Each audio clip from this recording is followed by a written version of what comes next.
Conscious marketing for your yoga business. Why does being conscious matter? That's the first and arguably the most important question. Certainly it's the foundation. So first, let's consider what being conscious actually means. Well, being conscious means having knowledge of something, being aware. Now, sadly enough, when it comes to marketing, this awareness, this consciousness is actually a rarity, at least for the local business person. Why? Well, because marketing has traditionally always been about budgets, big ones. That meant it was the domain of big companies, big bucks to spend. Now, such companies have whole departments of professionals, and they know all the latest marketing trends and all the buzzwords to use. These people are working on it full time, 24 hours a day, probably 7 days a week. And this makes sense. After all, marketing is important.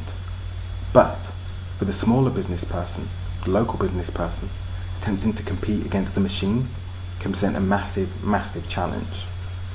And that is assuming that you know what you need to do, which isn't necessarily so. Why?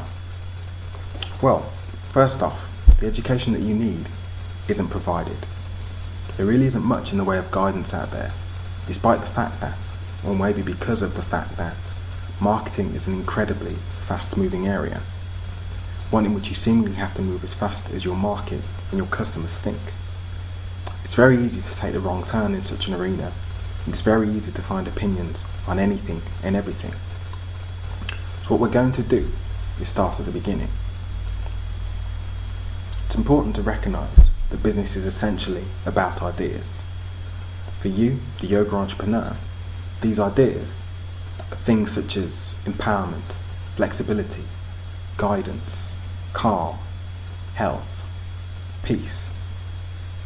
In your studio, it's this ability to communicate your ideas that makes you a teacher in the first place. And obviously communicating your ideas is essential, because the ability to communicate those ideas in a marketing sense is going to be absolutely crucial. It doesn't matter how great your message is if no one is around to hear it, because no one's going to come to your classes. And if that happens, your message matters not at all.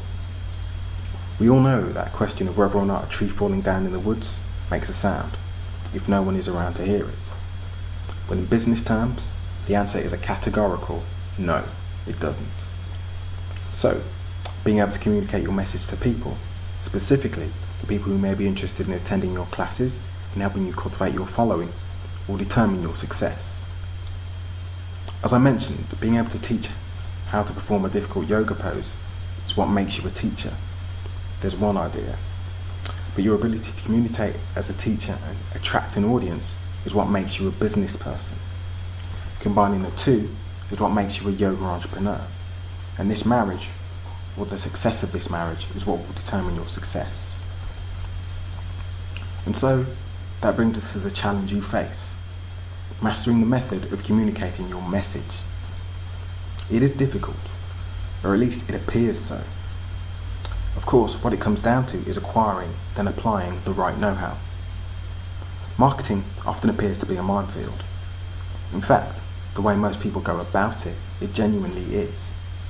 There are some tough questions to answer. First off, where on earth do you start? When, if ever, does it end? What do you need to do on a daily basis?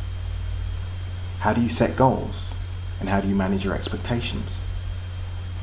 Do you really need to compete with a multi-million-dollar company?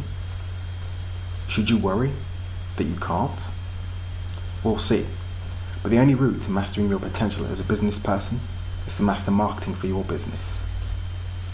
The only way you're going to do that is by being conscious not just of how important it is, but how to deliver. It's about having the education to know what matters and what doesn't. And that, of course, is what this course is all about.